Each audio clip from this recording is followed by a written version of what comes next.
Karfe 7 agogon Najeriya, Nijar, kamar da Chadi 6 kenan agogon TU da Ghana. Sashen Hausa na Radio France International ake saurare kan mitoci 22 da 25. Azima Bashir Aminu. Mai sauraro barka da warhaka ga kanin labaran. Mahukuntan Najeriya sun sanar da baza jami'an tsaro don ceto tarin ɗaliban makarantar da 'yan bindiga suka sace a garin Kuriga da ke jihar Kaduna. Kotun kundin tsarin mulki a Senegal ta amince da ranar 24 ga watan nan don gudanar da babban zaben kasar. Duniya da bikin ranar mata a wani yanayi da cin zarafi da ke haddi ke ci gaba da ta'azzara ga jinsin. To yanzu kuma ga cikakkun labaran. A Najeriya yanzu haka an baza ɗimbin jami'an tsaro da nufin ceto yara ɗalibai da 'yan bindiga suka yi awon gaba da su a makarantar da ke garin Kuriga a yankin Cikun da ke jihar Kaduna. A yayin da wasu majiyoyi ke cewa adadin ɗaliban da aka kwashe ya dushi 200, ana ta ɓangaren rundunar 'yan sandan jihar Kaduna na cewa kawo yanzu dai ba ta da cikakkun alƙalma a game da adadin ɗaliban. To sai dai ana ƙoƙarin ceto ɗaliban kamar yadda mai magana da yawun rundunar jihar ASP Mansur Hassan ke cewa. Alal hakikanin gaskiya wannan mummunan al'amari ya faru a ita wannan makaranta, to amma yanzu dai tunda abu ne wanda ana ta kokari a ga cewa an yi rescue nasu, kuma yanzu haka jami'anmu na 'yan sanda da soji da kuma sauran jami'an tsaro na farin kaya wanda suke kuma da civilian JTF wato 'yan sa kai duka an bazama zuwa cikin wannan daji domin a ga cewa an ceto wa'annan yara. So a yanzu har yanzu dai bamu samu figos din ba, dan ba ta figos din muke ba, ta ceto su muke yi, kuma insha Allahu zuwa dan nan da dan wani lokaci in Allah da Allah zai ba mu nasara za mu ceto su kuma za mu sanar da ku. Kakakin rundunar 'yan sanda na jihar Kaduna ASP Mansur Hassan.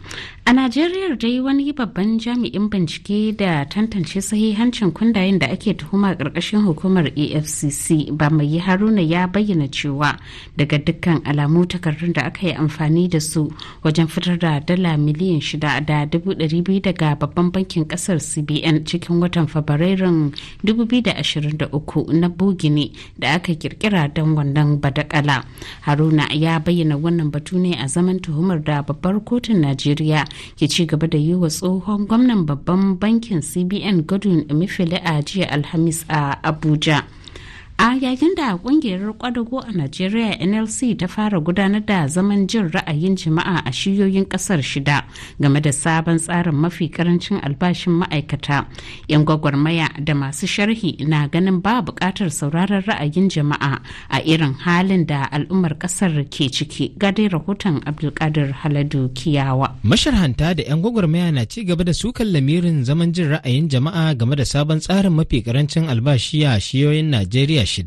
Adamu Maidala ɗan gwagwarmaya ne a Najeriya ya ce irin halin matsin da al'umma ke ciki a ƙasar bai kyautu a ce za a yi zaman jin ra'ayoyin jama'a domin ƙarin mafi ƙarancin albashi ba. Ga yanayin ma da ƙasar take ciki cewa wa za a je a ji ra'ayin jama'a akan yanayin da aka sa jama'a, wannan wani ɓata lokaci ne, wani yaudara ne kawai. Batun zaman jin ra'ayin jama'a game da sabon tsarin mafi ƙarancin albashi a shiyoyin Najeriya 6. A iya cewa baki ya rabu tsakanin mambobin 'yan kwadago a shiyoyin kasar, inda wasu ke neman naira 794 yayin da wasu ke neman naira 850. Ko da yake akwai sauran shiyoyi 4 da ba a kai ga kammala zaman jin ra'ayin jama'ar ba. To sai dai a ra'ayin Adamu Maidala, ko da gwamnati ta amince ta ƙara musu yadda suke so ɗin, akwai yiwuwar al'umma su ƙara fadawa cikin wani halin da ya fi wanda ake ciki a yanzu. In an ma ƙara musu kuɗin suka shigo da kuɗin kasuwanni za a dinga sayan kaya, a hayan ma ƙara kuɗi